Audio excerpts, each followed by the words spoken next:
Hello everyone, welcome back to another video with On Point Politics, and today we're going to be looking at some new polling data which shows some good news for the former president and how today is cementing the trend that I have been saying is coming for a while. Donald Trump in October is always in the strongest position in the polling.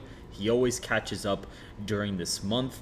The problem is Kamala Harris essentially doesn't have any room for him to catch up because he's already polling 0.1 percentage points below his national vote share back in 2020, and he always gets underestimated in these aggregates. I mean, Biden at this time was polling 8.5 points ahead of Donald Trump, and he won by 4.5.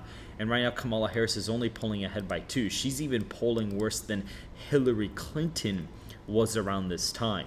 And Hillary Clinton only won by around 2.1%. So basically, off these polling errors or how she's comparatively polling to Biden or Clinton, she technically would be losing the popular vote. And we got a new slew of polling data today that kind of proves that point. Looking at Arizona, RMG Research came out with a Trump +4 poll out of Arizona. We can also go over here.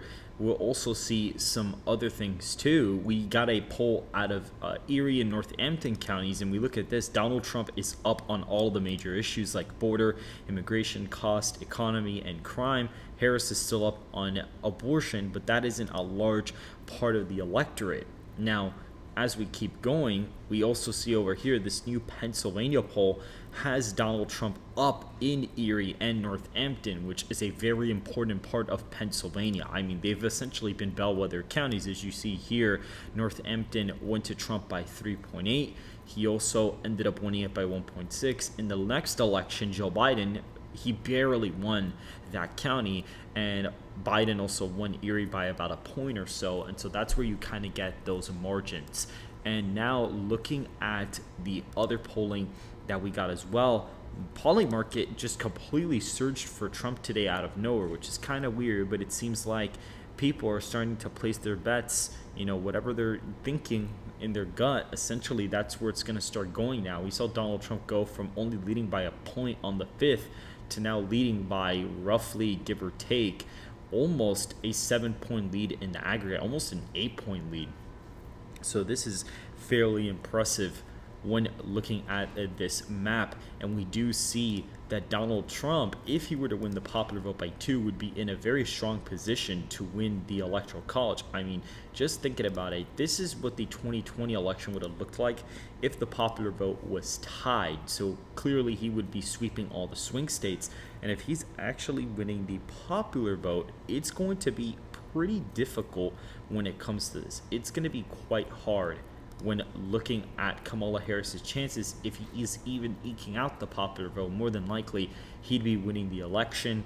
Gallup is also showing really bad signs for Kamala Harris, where the party ID is favored for Republicans. Pennsylvania mail, as you saw there, got redder. Voter registrations are just absolutely through the roof, a 2-to-1 margin with Republicans versus Democrats, and you see all of the rural working class areas are gaining in Republican registration, but also suburban and urban areas as well. The only places that are essentially kind of holding their own or actually gaining Democrats are usually areas with media present, like a large media hub, or where you have very, very affluent upper class people. That's where the only places, and even sometimes they're not even gaining, they're actually still losing, but they're kind of holding ground. So Pennsylvania is a pretty big warning sign for Democrats going into next month. So that is also really bad news for Kamala Harris. We can also see as well, this is another big deal. Look at the active voter gap. Look at that. Look at the active voter gap. It is literally just a 1.888 percentage point victory for Democrats, which is literally the lowest in Pennsylvania history since 1998. So Pennsylvania is not looking great for Kamala Harris. Richard Barris is actually saying that Donald Trump, more than likely, is probably going to be underwater in Pennsylvania. And looking at this, we actually have a poll for Arizona coming out tomorrow, so that is going to be pretty cool as well. We'll be making a video about that too. We also see this new poll that Kamala Harris is only winning Muslims by roughly 20 points, which isn't really great either. And when we keep going, it just gets worse and worse. We got a bunch of new Democracy Institute polling, which I'm not exactly sure about their track record. I think they're like somewhat decent. They lean a little bit to the right, but they got Pennsylvania +4, Michigan +1 for Trump, Wisconsin +2, a national popular vote of 3 points, which is kind of what we're looking at here. Virginia is only up by 2. We see New Hampshire only a 2-point win, and Minnesota about 4.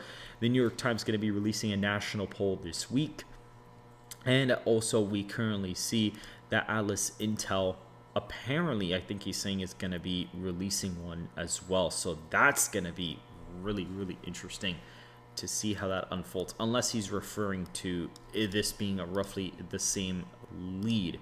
Let's go ahead and look at the comments. Yeah, so clearly it's about the same lead.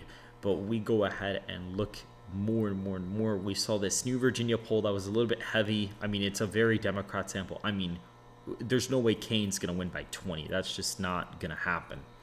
And then we see here Donald Trump opened up another 5-point lead in the Rasmussen tracker. So we saw on October 3rd, he was at 52. She was at 45. Now he's at 51. She's at 46.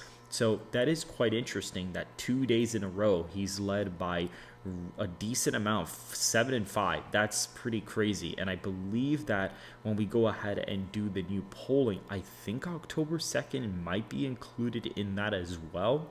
So that is pretty interesting. And I believe he did aggregate these polls. I believe it's a 3-point lead, but it's pretty interesting to see this unfold. A national poll, you see, look, the 5-day average, so September 3rd and then October 1st to 3rd and the 6th, it's a Trump +3 lead, and he's about to crack 50. This is roughly where we have it. I think we have it a little bit more to the right of this, but this is close, within margin of error, essentially. We also were able to basically ratio Nate Silver today, so that is pretty cool as well. But we saw that clearly today, there's really good news. Democrats in Florida, early voting, are only up by 3 points. Those are disastrous numbers for them. We saw Kamala Harris with the shovel. I don't even know what this was even about. We saw a new Michigan poll also come out too, but that's about it in terms of a lot of the new polling. And we did get some new national polls, which YouGov, guys, is a very, very liberal pollster, and they only have Harris up 1 in the likely voter screen. If we go to the nationwide popular vote, so for example, let's go ahead and look at the presidential election.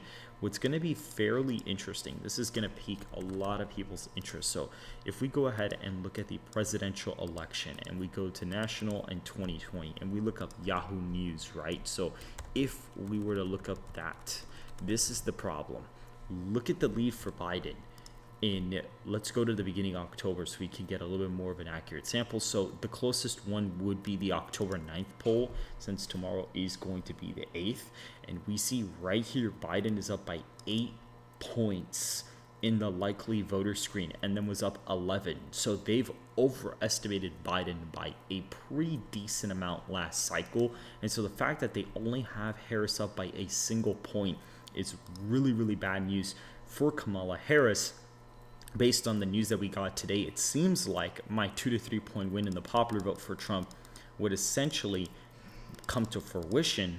I don't know why I filled in Illinois. I did it by accident, but we see here that Donald Trump would obviously be dominating all of these swing states. As of right now, Maine 2nd would be safe. Alaska would be safe. I mean, California would probably still be in the safe column. DC, Maryland, Massachusetts, Vermont. We would also go ahead and put Hawaii in the likely category, as well as Oregon and Washington.